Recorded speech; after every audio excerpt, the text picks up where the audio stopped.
Assalamualaikum warahmatullahi wabarakatuh.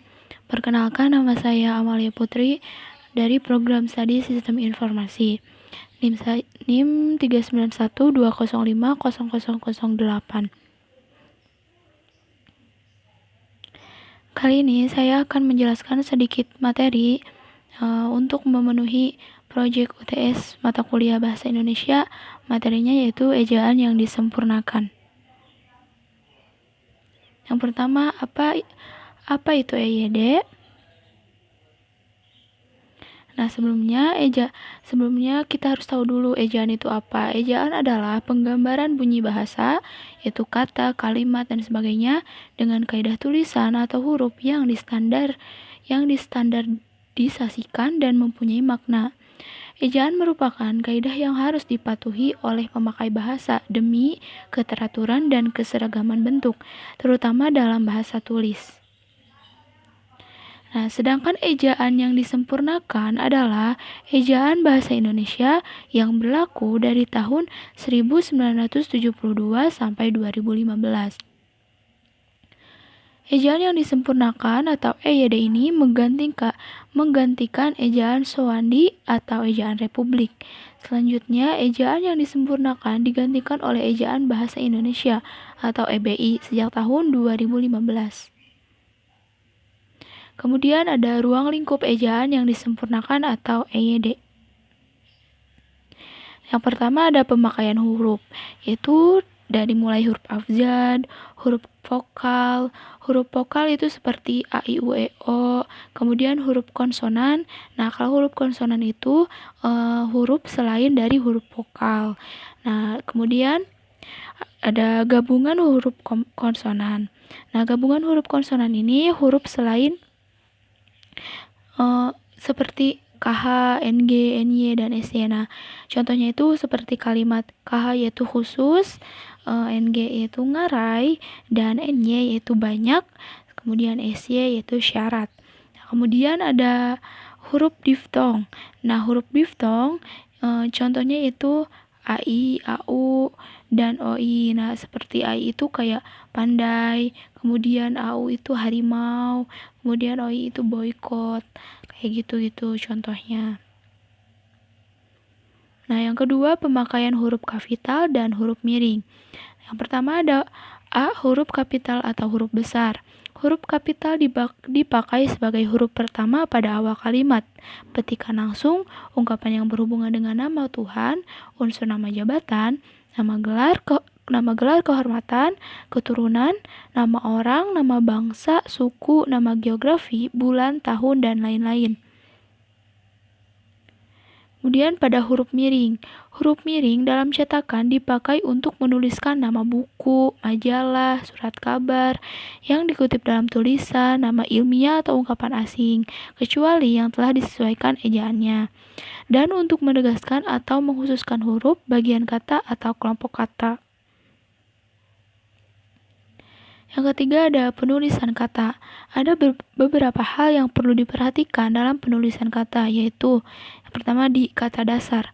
Kata dasar adalah kata yang belum mengalami perubahan bentuk yang ditulis sebagai suatu kesatuan. Misalnya, buku itu sangat tebal, kantor pajak penuh sesak. Nah, itu contoh dari kata dasar. Kemudian kata turunan atau kata berimbuhan. Kata turunan, kaidah yang harus diikuti dalam penulisan kata turunan yaitu imbuhan semuanya ditulis serangkai dengan kata dasarnya. Misalnya menulis, membaca, dan sebagainya. Kemudian kata ulang. Kata ulang ditulis secara lengkap dengan menggunakan tanda strip. Jenis-jenis kata ulang yaitu yang pertama dwipurwa, yaitu pengulangan suku kata awal, misalnya laki menjadi lelaki.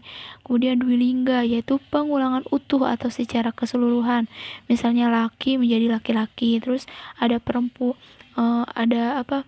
laki-laki. Terus orang menjadi orang-orang gitu.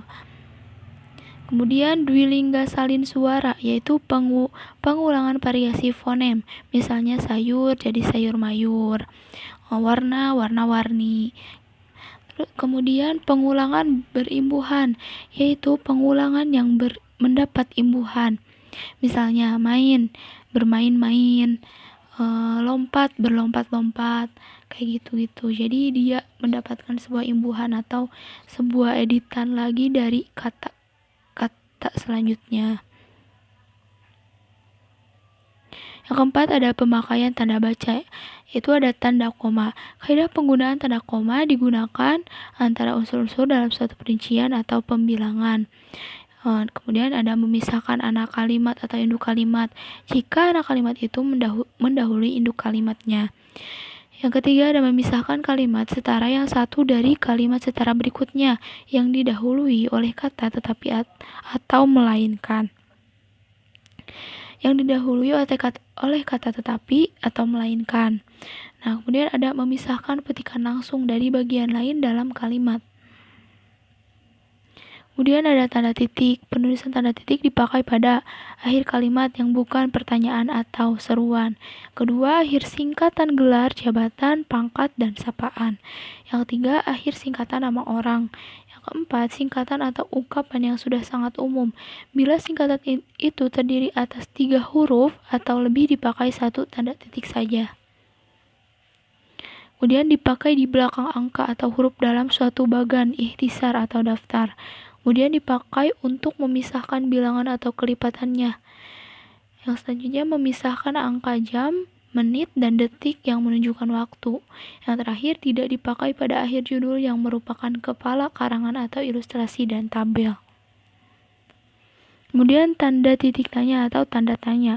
Tanda tanya dipakai pada pertama akhir kalimat tanya, yang kedua dipakai di dalam tanda kurung untuk menyatakan bagian kalimat yang diragukan atau kurang dapat dibuktikan kebenarannya. Kemudian ada tanda seru. Tanda seru digunakan sesudah ungkapan atau pertanyaan yang berupa seruan atau perintah yang menggambarkan kesungguhan, rasa emosi yang kuat, dan ketidakpercayaan. Kemudian tanda titik dua dipakai untuk yang pertama sesudah kata atau ungkapan yang memerlukan pemberian, seperti kayak contoh-contoh gitu titik 2. Kemudian misalnya, yang kedua pada akhir suatu pertanyaan lengkap bila diikuti rangkaian atau pemberian. Yang ketiga di dalam teks drama sesudah kata yang menunjukkan pelaku dalam percakapan, kayak di dalam dialog kayak gitu. Kemudian di antara judul dan anak judul satu karangan. Selanjutnya di antara bab dan ayat dalam kitab suci. Kemudian di antara jilid atau nomor dan halaman. Kemudian yang terakhir tidak dipakai apabila rangkaian atau pemberian itu merupakan pelengkap yang mengakhiri pertanyaan. Kemudian ada tanda titik koma atau tanda titik koma. Tanda titik koma digunakan untuk memisahkan bagian-bagian kalimat yang sejenis dan setara, dan digunakan untuk memisahkan kalimat yang setara dalam kalimat majmuk sebagai pengganti kata penghubung. Jadi untuk memisahkan bagian kalimat yang sejenis. Kemudian tanda garis miring. Tanda garis miring dipakai untuk yang pertama dalam penomoran kode surat. Kemudian sebagai pengganti kata dan atau per atau nomor alamat. Kemudian ada tanda petik. Tanda petik dipakai untuk yang pertama mengapit petikan langsung yang berasal dari pembicaraan, naskah, atau bahan tertulis lainnya. Kemudian mengapit kata atau bagian kalimat yang mempunyai arti khusus, kiasan, atau yang belum. Kemudian mengapit judul karangan, sajak, dan bab buku apabila dipakai dalam kalimat. Tanda elipsis. Tanda ini menggambarkan kalimat-kalimat yang terputus-putus dan menunjukkan bahwa dalam suatu petikan ada bagian yang dibuang. Jika yang dibuang itu di akhir kalimat, maka dipakai 4 titik dengan titik terakhir diberi jarak atau loncatan. Kemudian tanda penyingkat atau apostrof. Tanda penyingkat dipakai untuk menunjukkan penghilangan bagian kata atau bagian angka tahun. Misalnya 1 Januari tahun 1988 disingkat menjadi apostrof 88. Kemudian Ali kan kusurati, kan itu menjadi akan, menghilangkan, jadi ada satu yang dihilangkan. Kemudian malamlah tiba, kan lah jadi telah. Kemudian tanda petik tunggal. Tanda petik tunggal dipakai untuk mengapit petikan yang tersusun di dalam petikan lain, mengapit makna, terjemahan, atau penjelasan kata atau ungkapan asing. Kemudian yang kelima, penulisan unsur serapan.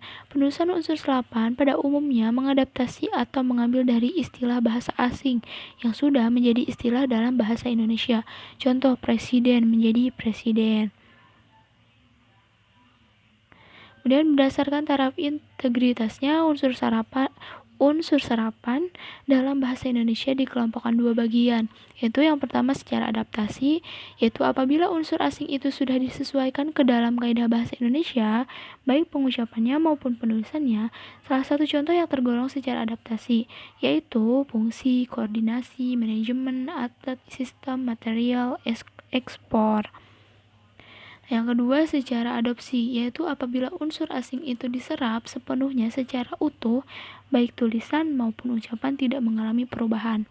Contoh yang tergolong secara adopsi yaitu Bridge, De facto, Civitas Academica, Editor. Sekian dari saya. Mohon maaf atas kekurangannya. Terima kasih. Wassalamualaikum warahmatullahi wabarakatuh.